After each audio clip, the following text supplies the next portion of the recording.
Hey guys, Hey. Today we're in River Oaks filming. We're so excited to be here. There's so many awesome holiday decorations. We're even gonna visit the pumpkin park, which is super cool. If you've got kiddos, that's a really good park to play at as well. But this month, we decided to do something totally different than we did all year, a genre that neither Sarah or I tend to read very often. So we are doing romance. And not just any romance, but holiday romance. Holiday romance. Everybody loves a good Hallmark movie or a Hallmark book. So I read In a Holidays by Christina Lauren. I did learn that Christina Lauren is actually a pseudonym, and it's two best friends. Their names are Christina Hobbs and Lauren Billings, and they write all of their books together, which I thought was really cool. This is the first book of theirs that I read. I did like this one, so I do plan on trying to pick up a couple of different Christina Lauren books. But let me go ahead and start and give you a little bit about this one. So it's the most wonderful time of the year. Christmas is here, holidays, it's snowing, but not for Maylin Jones. She's living with her parents. She hates her dead-end job. She's just kind of all around not very happy with life. And the book starts out with a very, very big romantic error of epic proportions. But perhaps worst of all, this is the last Christmas May will ever have in her favorite place on the planet, a snowy cabin in Utah with all her close friends and family. Mentally melting down as she drives away from this cabin, she is pleading with the universe, please show me that something can be different. Show me happiness, give me a better life. The next thing she knows, she gets into a car accident and wakes up gasping on the airplane that she went to Utah on. We follow her along as this kind of turns into that Groundhog Day meets Family Stone kind of story. She starts to die and wake back up on the airplane a couple more times. I don't want to spoil any of it for you. It is that contemporary Hallmark holiday book. I did find the romance part a little cringy. Yeah. But I expected it because I knew what I was reading. But at the same time, it kind of was heartwarming and heartfelt. I also really loved that there was a couple of lines in this book, which I guess the hopeless romantic in me liked these lines. There was one line where one of the love interests tells May, you know, I just was watching you were sleeping, and she said, oh, how Edward Cullen of you. Ah! And I was like, oh, I love that so much. There was also a lot of lines about sensory, I guess is the best way to describe it, but how her love interest tasted and smelled and the way she felt when she was with him. And I really enjoyed those little tidbits. The love triangle in this book did get a bit weird. This is semi-spoiler that all the love interests in the book are close family friends of May's, which I found to be a little bit confusing at the beginning because I thought they were all family, but they're close family friends. So that first chapter does mention a lot of people. I had to go back and recount the people, or recount the characters.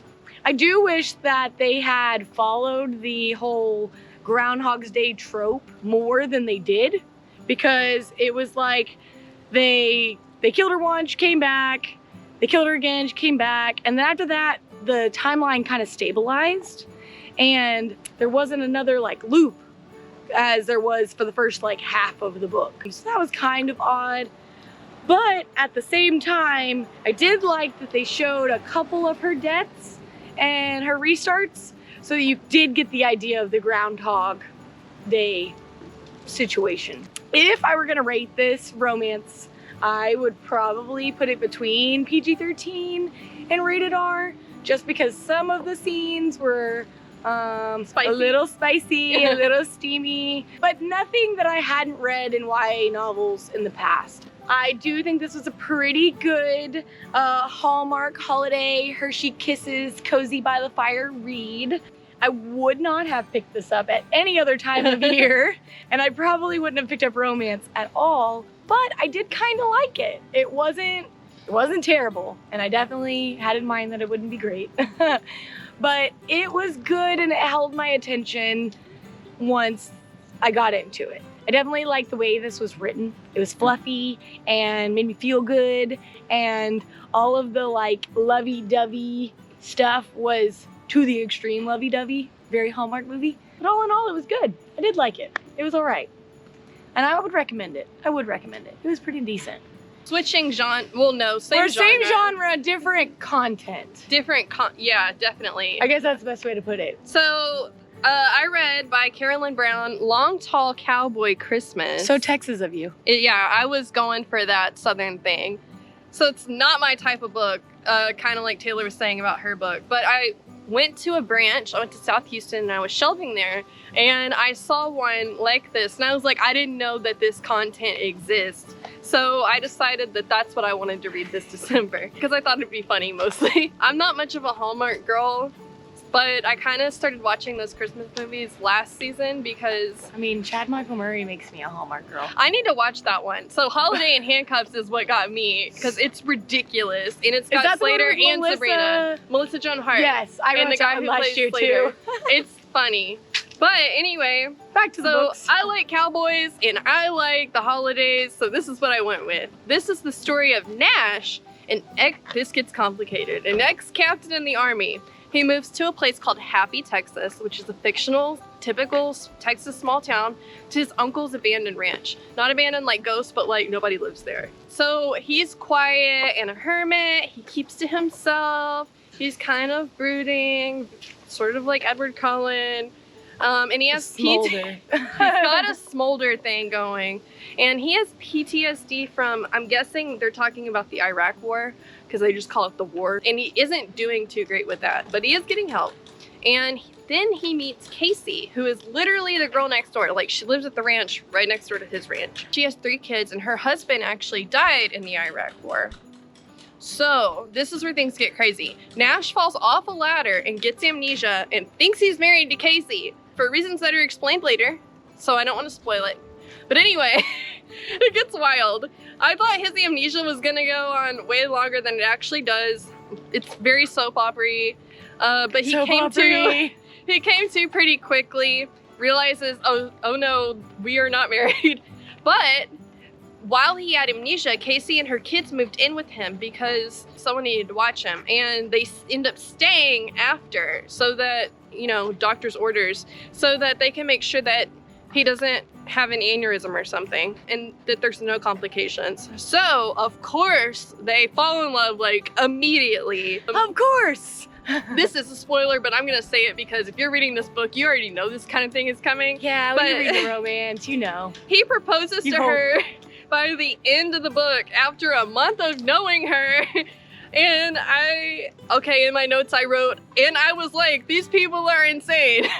That's how I felt about this book. It was enjoyable though. It's a wild, goofy ride. It had a big twist that I didn't expect, and I was like, when it happened. And I'm not gonna spoil it for you, so definitely check this book out. One thing that I wanted to know is how everyone in this town has a ranch. Yeah, there's so many ranches, just everybody's got a ranch. You get a ranch. You get a ranch. You get a ranch. Everybody has a ranch. I'm like, where is the money coming from? Because no one's out here slaughtering these animals to make it a ranch. You know, oil and gas, you never know where they family money. I'm like, y'all got a farm. This isn't a ranch. You got a farm. Yeah, they all have mineral rights, and that's how these ranches keep happening. Oh, look. I wrote. Oh, that's cute. Super cute.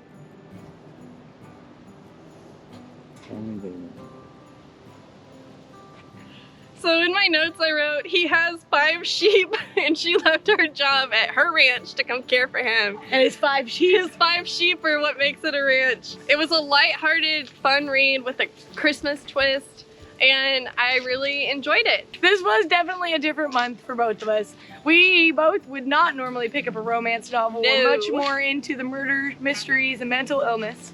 But it was a good, and maybe you feel the same way, maybe you don't, but a good palate cleanser. Yes, exactly. To get ready for next year. It was a nice all break. Of my things that I haven't got to read in 2021.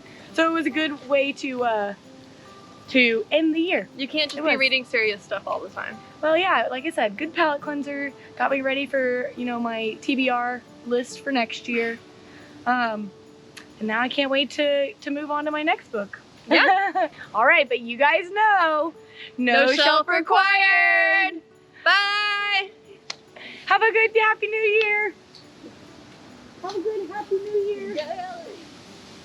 Have a good Happy New Year. Have a good Happy New Year. We're all done. We did it. Last one of the year. Yeehaw!